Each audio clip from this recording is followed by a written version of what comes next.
Ndërsa asnjë mas nuk u mor ndaj kryetarit të Këshillit të BIK në Prishtinë, Hetem Sopjani, përkundërse i njëjti kishte qenë nënshkrues i çdo fature.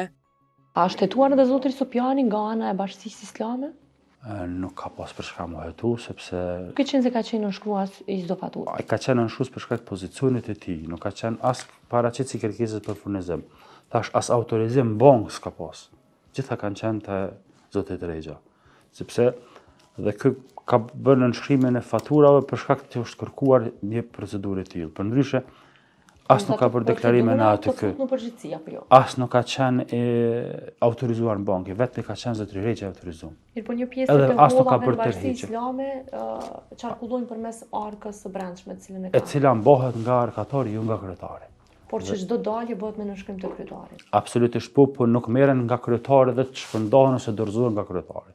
Asnjë cent i vetëm s'është i tillë. Duke kuptuar gjithë këtë situatë, ajo çfarë duhet theksuar është se kërkesa për këtë lloj nënshkrimi do të duhet të kishte ndonjë arsye, e që supozohet të ishte një lloj mbikëqyrje. Nëse kjo lloj mbikëqyrje nuk ka ndodhur vazhdimisht, kjo eventualisht mund të ngriste dyshimet për përgjegjësinë disiplinore sipas mekanizmave të brendshme që ka institucioni i Bashkisë Islame.